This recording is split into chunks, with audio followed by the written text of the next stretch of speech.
and welcome back to Riding the Pine. This is a review of Game 19 of the 2020-21 Chicago Blackhawks season. Tonight, the Chicago Blackhawks fell to the Carolina Hurricanes by a score of 5-3, dropping their overall record down to 9-6-4 on the season. And before we get to the review tonight, do me a really big favor and hit that like button down below and subscribe to the channel if you have not done so already. It will help us out a lot, helps drive traffic to the channel, and get us into YouTube's all important algorithm. And please comment down below. We love talking with you guys. We want to talk with you guys. That's part of the experience with this podcast, as we are audio only for the time being. And we would really love to hear your opinions on players, on the game, and even our comments on the game itself. So please leave a comment down below and we will get back to you and have a great conversation. And with that, as I mentioned previously, I am flying solo tonight as Joe is out and having fun on a little vacation, a much needed vacation for him. Josh is still having his issues as well. And we might be bringing back an old friend one of these days. So stay tuned for that. But let's get into the game tonight. Well, I guess before we get into the game, this podcast is going to be uploaded a little bit later just because we're going to test out how we upload and that kind of thing. This is the perfect time for us to do that as the game on Saturday has been canceled for a later date, and Carolina will instead be playing the Tampa Bay Lightning. Um, so, without further ado, let's get into the game. And boy, oh boy, was this a disastrous game. If you are Jeremy Colleton and you were watching this from the bench as a member of this coaching staff, because one of the areas the Hawks have been so well at this year and done so well at this year was having control of the puck, making smart decisions with the puck, and that was just not on display at all tonight. It was turnover after turnover after turnover. Players were falling all over the place. They were getting visited by Tinkerbell left and right, whether that be Calvin DeHaan, whether that be a Matthias Janmark. Players were falling and flailing all over the ice, catching edges. Was not a nice thing to view from home. I'm sure it wasn't a nice thing for the players or the coaching staff to be watching down in North Carolina, down in Raleigh for this game. The Blackhawks fell behind 2-0, and they fought back to tie the game at 2-2. Patrick Kane scored a beautiful spin-o-rama goal. Look, like, I have no idea how he scored that. I don't even think he knows how he scored it. And then Ian Mitchell, late with 10 seconds left in the second period, tied the game from a nice passing play from Camp, and Kane getting the secondary assist for his second point of the evening. Nice passing there. Nice heart shown by this team. Again, to fall behind to the Carolina Hurricanes 2 goals and to come back and tie it up. You love to see that. That would be short-lived, though, as about 2 minutes and 30 seconds into the third period, Carolina would regain the lead, and they would not relinquish it the rest of the way. They would expand their lead to a 5-2 lead, and Carl Soderberg would get an equalizer on the power play late in the third, as the Blackhawks also pulled the goalie for an extra attacker. And Kane assisted on that goal, as well as Adam Boqvist, finding the score sheet for the first time since coming back from COVID, picking up his 4th assist on the year. Now, the third goal that gave the Hurricanes the lead, Calvin DeHaan, just a brutal game. I think he would even tell you that all the way around. He had a turnover that resulted into I believe it was the first goal of the game, just a brutal turnover. Zadorov before that had a brutal turnover, and then, quite frankly, Kevin Lankinen, a puck that should have been stopped. I know a lot of people on Twitter are trying to defend Kevin Lankinen, and this seems to be a recurring theme. So, for those of you that know me, you all know that I am not a fan and never was a fan of Corey Crawford. And I was his biggest, harshest critic online. For a long time, I was known as the guy that hates Corey Crawford, jokingly and sarcastically. But I didn't like him. I thought he was overrated. Um, and yeah, I would constantly critique him. And I think most people that are honest with themselves would also say there's never been a bigger cheerleader for Kevin Lankinen than me. I'm the guy that's been sitting here for 2 years saying Kevin Lankinen should be starting for the Blackhawks. I said it all this year, whether that be with Josh and his Natty Nights when I go over on his show. I said it on my show. I mean, I've said it all over Twitter that Kevin Lankinen was the guy. Nobody wants to give me credit for that for the most part, but I was. I'm the only guy who said that. But I have to be fair, and I'm sorry. To my point that I was making here, it seems to me that when the Blackhawks fan base falls in love with a goalie, they don't like blaming him for pucks that should have been stopped. They like to find another scapegoat. Like in this case, oh, Zadorov made a turnover. Oh, Dahan made a turnover. Yes, all of that is true, but that puck also should have been stopped by Kevin Lankinen. Kevin Lankinen is the goalie. As the goalie, you are the last stop of defense. And I've seen Charlie Remoliotis was interacting with me on Twitter about this very thing, saying that that puck was going wide, and that's why Kevin Lankinen didn't play it. That is no excuse, I'm sorry, for why that puck wasn't stopped. That puck has to be stopped. What happened? The puck you thought was going wide ended up hitting the leg of Nikita Zadorov and bouncing and deflecting into the net. That's why, as a goalie, you are taught to stop and block or save, however you want to call it, glove it, to stop the puck and make the save if you can get to the puck. Don't worry about where the puck's going, just make the stop. It's better to play it safe than to risk something weird happening. This is hockey. A lot of stuff that's weird could happen.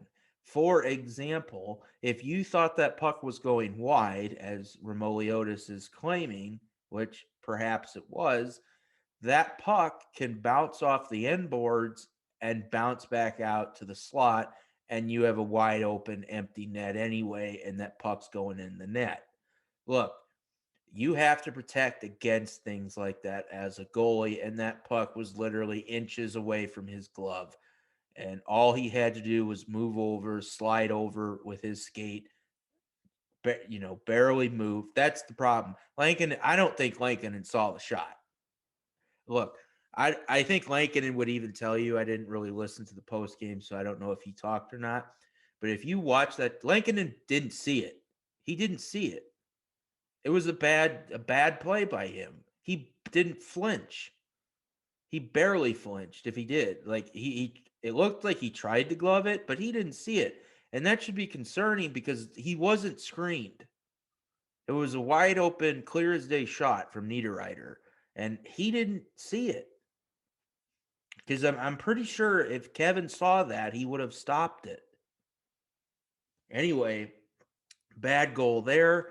The third goal that gave them the lead that they never relinquished, that was a goal by Teravainen made a shot.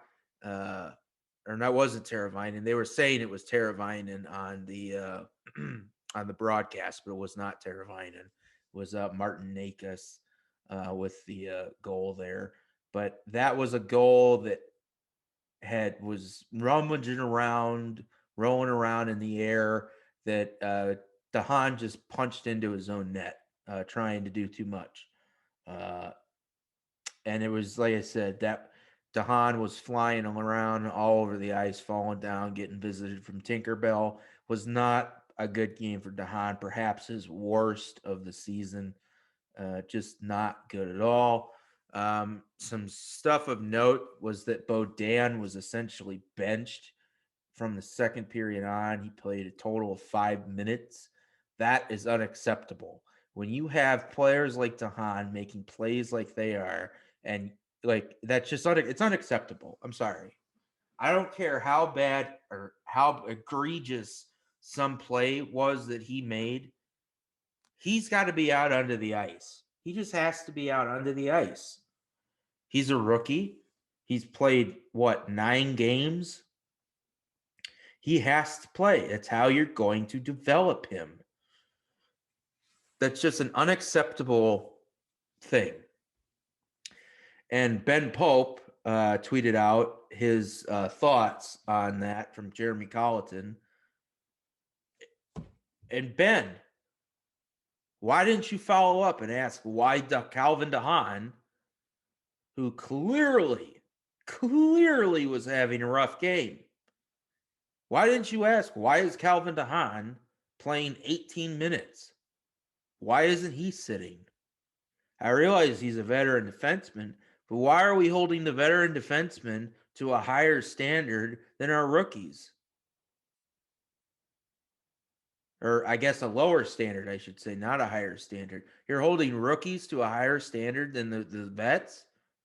Why? I mean, you guys need to do your job. Like, I realize you don't want to piss people off and you don't want to create controversy and all that, but this is a team that could honestly make the playoffs this year. So when the coaching staff makes stupid blunders like this, you need to call it out. I could understand, if this was the 31st team in the league and it didn't really that didn't really matter. It does matter. Bodan was huge on the power play, and then we didn't see him at all for literally 2/3 of the fucking game. That's unacceptable. It just is. Like, I'm sorry, but you can't hold a vet to a lower standard than a rookie. The vets have to be held to a higher standard. Calvin DeHaan is almost 30 years old. He should not be making the kinds of mistakes that he made in this game. And it wasn't just one mistake. It was multiple. That's what I'm saying. It wasn't just one mistake. It was multiple. And look, I love the dude. I think he's a cool guy with his beer and his brewery and all that stuff.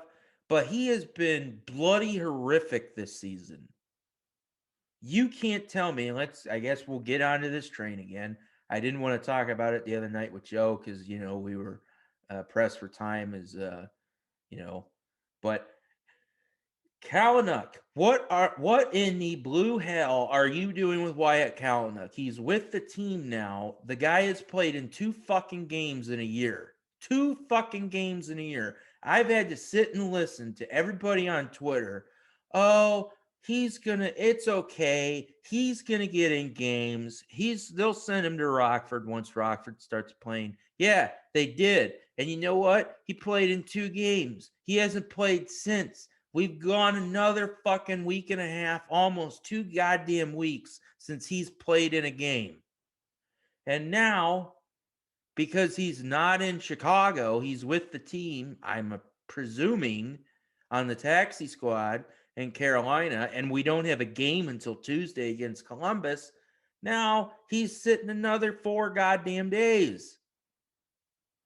They're not going to send him to Rockford. They're not going to risk putting him on a plane and sending him to Rockford now, not when he's on the team during COVID. So now he's with them on this whole goddamn trip. He's with them. They're not going to send him on a plane back to Rockford unless he drives, I guess. That would be one way to do it, right? But they're not going to separate him from the team until they get back to Chicago. Like, people have to understand that. So if he doesn't play, look, they've had 1 game canceled on this trip. So we've dropped down to 5 games. We played 3, and then we've got the series in Columbus coming up. If he doesn't play in this series, someone on the goddamn beat. Yes, Scott Powers, I'm looking at you. You're the prospect guy. Why is nobody talking about this? Why is nobody talking about Wyatt Kalynuk not playing in a goddamn game? We are 2 months into the season almost. We've played 20 games. And we haven't seen Wyatt Kalynuk. Rockford has been playing now for 2 weeks. He's played in 2 games in a year. This is a 23-year-old grade A blue chip prospect who's played in 2 fucking games in 1 year. What the fuck are you doing with him? This is inexcusable. And I'm sorry I'm going on a rant on this topic again, but nobody else wants to fucking talk about it. This needs to be talked about. They are jerking this kid around. Now, he can say all the things. I know he did an interview the other day and say, oh, well, he's getting the experience of being with the team and being around the superstar players. You know, the whole 2 of them named Duncan Keith and Patrick Kane. The whole 2 of them. It's great being around those guys. Yeah, but it doesn't do you any fucking good if you're not playing. I'm sorry. He's 23 years old. This is not an 18-year-old that just was drafted. The clock is ticking on this kid. You've got to play him, whether it's in the NHL or it's in Rockford. Enough. Make up your mind. Shit or get off the pot. Enough. And here's the other thing. They just said Connor Murphy's close to coming back and playing. Why is he in the NHL? Why is he on the taxi squad? It's clear as fucking day he's not going to play. I know you guys supposedly promised him a chance to play, a chance to make the roster. I'm pretty sure Wyatt, if you go and ask him, didn't believe that that meant sitting in the fucking stands all goddamn year.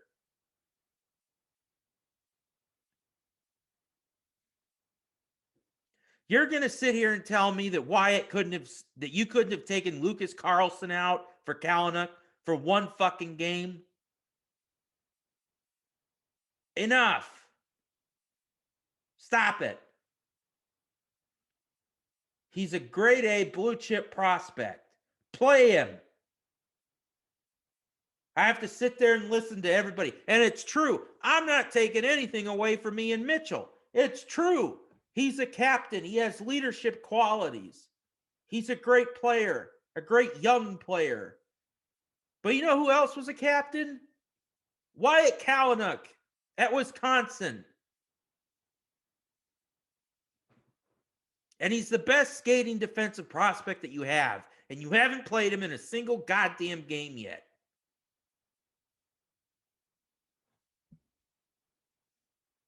This isn't defensible anymore. This is ignorant. And nobody in the Chicago beat wants to touch it with a 10-foot pole. I don't know why, but it's ridiculous. Do your jobs. Hold these people accountable. Development goes across the organization, and that includes the coaching staff.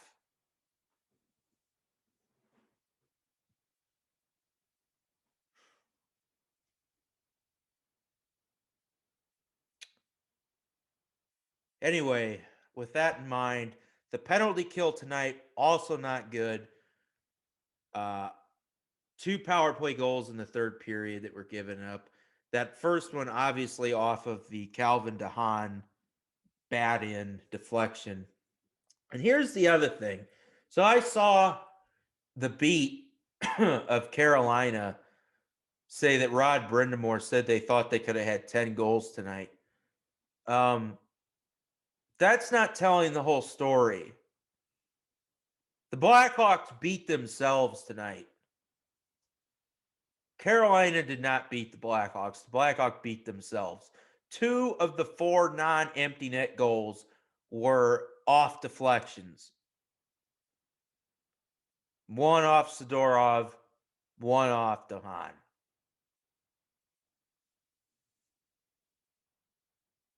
You take those 2 goals away, who knows what happens in this game? It's a tie game. You take away all the turnovers by this team, and it's a completely different game. The Blackhawks beat themselves tonight. They were not beat by Carolina.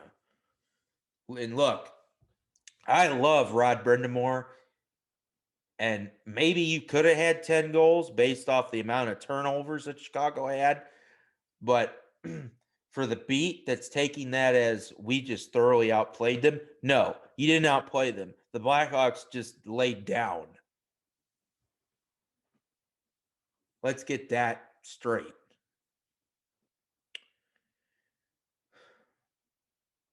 Interestingly enough, Dylan Strome, who has struggled all goddamn season, or not all goddamn season, but it seems like all goddamn season because it's been about 2 weeks now since he's had a good game, was 67% at the faceoff circle tonight. Nice to see. Great to see from him. Perhaps he can build on that. However, again, no shots on goal for Dylan Strome.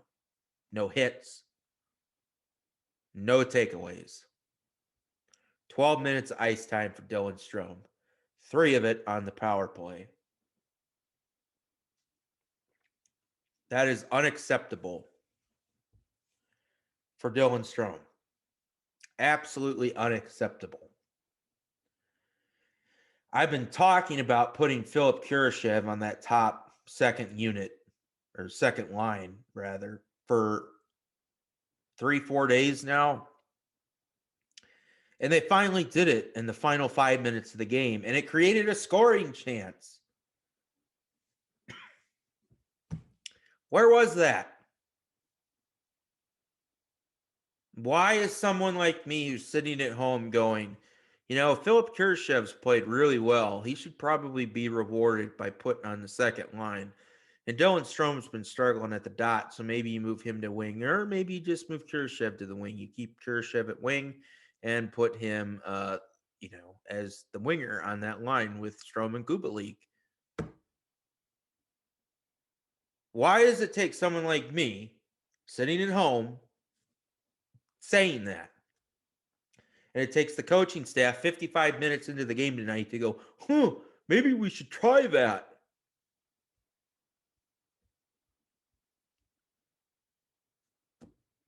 It's like at some point, you got to start asking the tough questions. And these are questions that I think are pretty evident. They're not hard to conjure, that should be asked, and they're not being asked.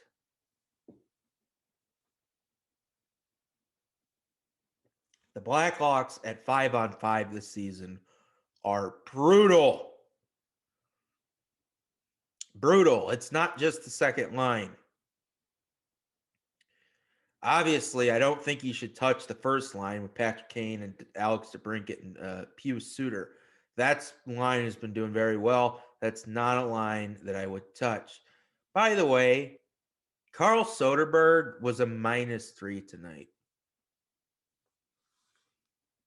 -3.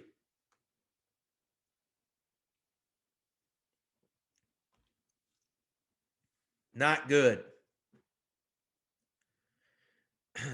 I don't know why. I realize he's claimed to be a two-way player and that he can, win some face-offs for you. But he's slow. He is. So I'm not really sure what he's bringing to this club, to be honest and frank with you. When your team's not scoring and you're playing a forward down, because you're going with 11-7 again, which the Hawks did tonight, that's a problem. Kevin Lankinen stopped 33 of 37 shots, 892 save percentage. Again, not a very great game from him. Obviously, one of those goals, the first one in my opinion, should have been stopped.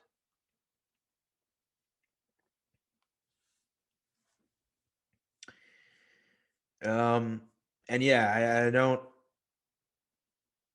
I don't really have much else to really say, to be honest. I thought Dominic Kubalik played a pretty decent game tonight for him.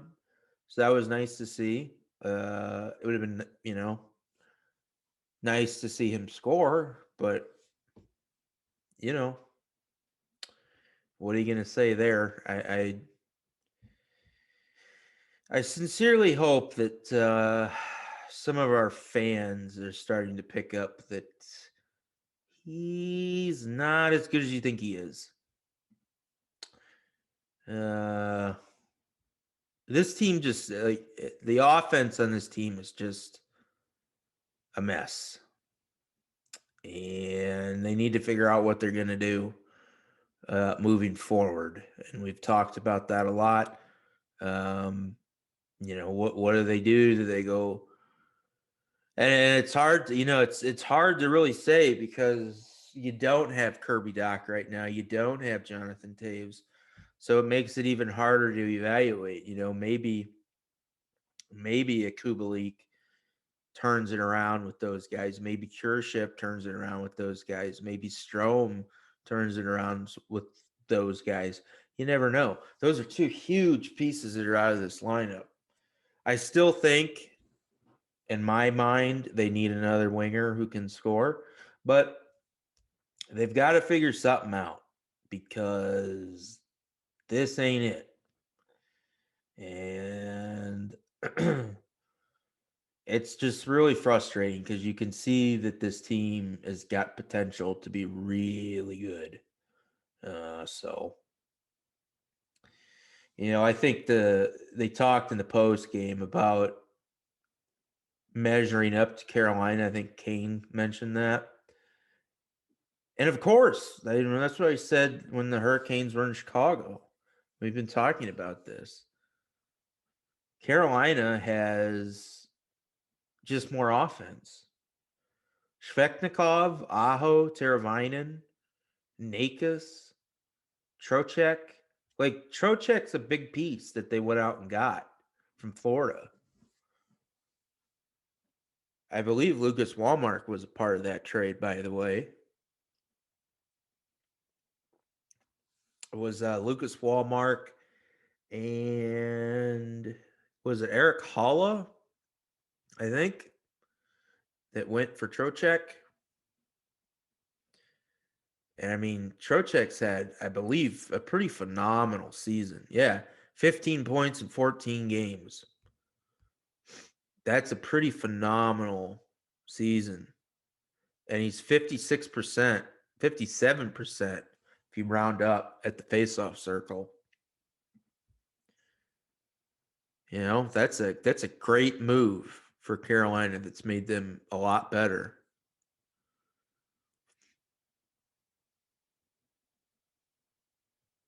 I think that's where the Hawks are. I think the Hawks are a very similar position to Carolina. You've got that defense that's so similar to the Hurricanes, which will be once it develops. The Hawks are just missing the offensive players. Taves, Doc, Nylander, and then someone who is their Vincent Trocheck. That's what they're missing. You could argue that's the difference in these games. The Hawks are right there in all of these games with them. It's just they don't have the offense to dominate the possession numbers.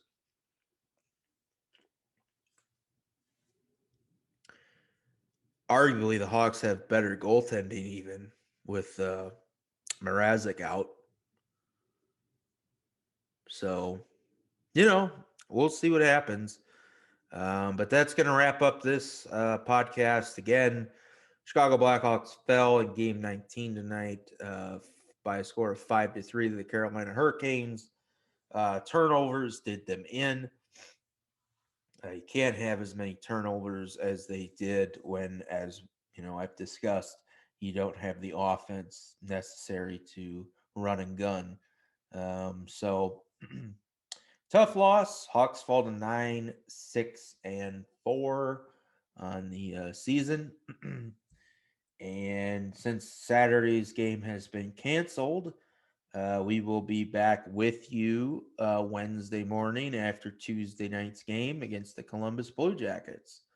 And until next time, everybody, stay safe, stay healthy, take care of your loved ones, try not to go crazy with people on Twitter, and we'll talk to you soon. Let's go, Hawks.